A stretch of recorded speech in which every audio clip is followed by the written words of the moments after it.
આ સફી હસન કરીને સાહેબ છે, મને બોલાવ્યો એટલે હું ઓફિસમાં ગયો. એટલે સાહેબ સીધા ગુસ્સાની અંદર મને કે તું કેટલા વર્ષથી સરપંચ છું? મેં કીધું સાહેબ હું 4 વર્ષથી છું.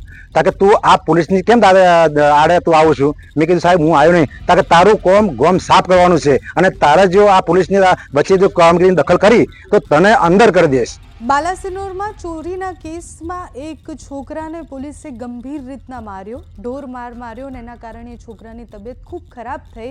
પોલીસ પર એવા આક્ષેપો થયા. એના પછી પોલીસે સ્પષ્ટ એવું કહ્યું કે બાળક સાથે અમે એવું કંઈ કશું કર્યું જ નથી, અમારી પાસે પુરાવા છે, એની પૂછપરછ દરમિયાનના સીસીટીવી છે, પૂછપરછ જે થઈ છે એ પણ અમારી પાસે છે, એના રિપોર્ટમાં પણ એવું કશું આવ્યું નથી.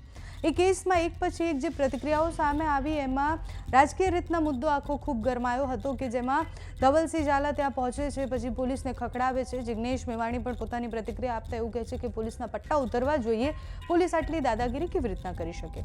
હવે આખો કેસ જે છે ડીવાયએસપી તપાસ કરશે આગળ જતા અને ડીવાયએસપીએ સ્પષ્ટ કહ્યું છે કે આમાં જો પોલીસની કોઈ ભૂમિકા હશે તો પોલીસ સામે પણ અમે કાર્યવાહી કરીશું. આ કેસમાં સતત આઈપીએસ સફીન હસનનું નામ પણ સામે આવી રહ્યું છે. બધા જ એવું કહી રહ્યા છે કે આઈપીએસ સફીન હસન એ પોલીસ માટે જે વાત કરતા હોય છે, જે ભાષણો આપતા હોય છે એ અને અત્યારે ત્યાંના વડા છે છતાં પણ એમના નીચે જે પોલીસ આવે છે આવું બધું કરતા હોય તો એમને તપાસ કરવી જોઈએ. એના સિવાય સફીન હસન પર આક્ષેપ થતાં જનોડ ગામના સરપંચ એવું કહે છે કે મને એસપી બોલાવે છે ત્યાં અને પછી ધમકી આપે છે કે તમારે આ કેસમાં પડવાનું નથી, જો તમે આ કેસમાં પડશો તો તમારા વિરુદ્ધ બીજી કોઈ કેસ માટે ફરિયાદ કરી દઈશ. જનોડ ગામના સરપંચે નાયબ મામલતદારને આવેદન આપવા માટે જાય છે અને આવેદન આપ્યા પછી એવું કહે છે કે સફીન હસન મને બોલાવે છે, પોલીસ મને મારા ઘરે લેવા આવે છે અને પછી મને ધમકાવવામાં આવે છે. આ આક્ષેપો થયા એના પછી સફીન હસનની કોઈ પ્રતિક્રિયા સામે નથી આવી, એમનો કોઈ જવાબ સામે નથી આવ્યો. પણ એ સરપંચ જે કહી રહ્યા છે, જે આક્ષેપ કરી રહ્યા છે તે સાંભળો.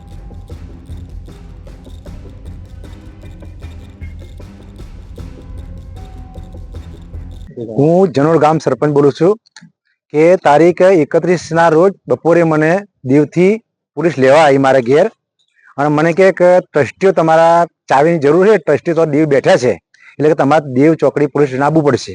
તમે એવું સારું આવું એમ કરીને સરકારી ગાડી લઈને અને પોલીસવાળા મને લેવા આવ્યા ઘેર.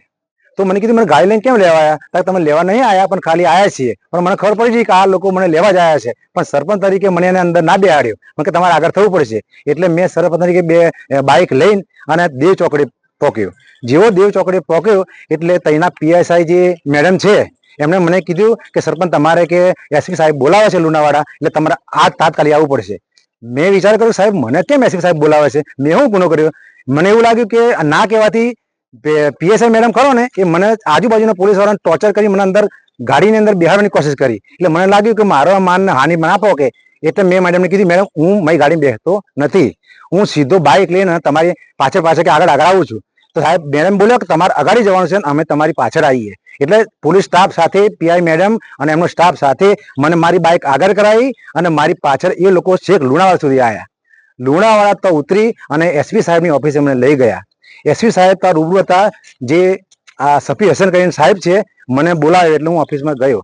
એટલે સાહેબ સીધા ગુસ્સાની અંદર મને કે તું કેટલા વર્ષથી સરપંચ છું? મેં કીધું સાહેબ હું 4 વર્ષથી છું. તાકે તું આ પોલીસની કેમ આડે તું આવું છું? મેં કીધું સાહેબ હું આવ્યો નહીં. તાકે તારું કોમ ગોમ સાફ કરવાનું છે અને તારે જો આ પોલીસની વચ્ચે જો કામગીરીની દખલ કરી તો તને અંદર કરી દઈશ એવી મને ધાપ ધમકી આલી. હું સાહેબ ગભરાઈ ગયો કે એસપી સાહેબ જેવો માણસ આજે મને સરપંચ ધમકી આલે તો મારે શું કરવું? મેં ગભરાઈ એટલે ગયો સાહેબ કે કદાચ સરપંચ આ એસપી સાહેબ મને કઈ કરી ના દે. એટલે એક શબ્દ બોલ્યા વગર મેં સીધો સાહેબ એમને કશું જ બોલ્યો નહીં. મેં કહ્યું સાહેબ મારી ભૂલ થઈ ગઈ, એમ માફી માંગીને નીકળી ગયો સાહેબ. બાલાસિનોર તાલુકાના જનોડ ગામે લીંબચ માતાના મંદિરે થોડા દિવસ પહેલા ચોરીની ઘટના એક બનેલ છે. જે સંદર્ભમાં જનોડ ગામના સરપંચ રમેશભાઈ માછીને બાલાસિનોર પોલીસ તાલુકા પોલીસ દ્વારા તેમને ગેરકાયદેસર રીતે બોલાવી અને જે મહીસાગર એટલે કે લુણાવાડા એસપી સાહેબની ઓફિસે લઈ જઈ અને જે એમને ધમકાવવામાં આવે છે તે ખરેખર એક ખોટી બાબત છે. ખરેખર બાલાસિનોર તાલુકાના તમામ સરપંચશ્રીઓ પોલીસ માટે હર હંમેશ મદદ કરવા માટે તૈયાર રહેતા હોય છે, ત્યારે ખરેખર અમારા એક સરપંચને આ રીતે એસપી સાહેબ દ્વારા એમને બોલાવી અને જે એમના કહેવા મુજબ જે ધમકી આપેલી છે તે ખરેખર ખોટી છે અને અમે તમામ બાલાસિનોર તાલુકાના સરપંચશ્રીઓ આ ઘટનાને સખત શબ્દોમાં વખોડી નાખીએ છીએ. જે બાબતે અમે આજરોજ આ બાલાસિનોરના નાયબ કલેક્ટર શ્રીને આવેદનપત્ર આપેલું છે કે ખરેખર અમારી સાથે એટલે કે સરપંચ સાથે જે આ ઘટના બની છે તે ખરેખર ખોટી છે.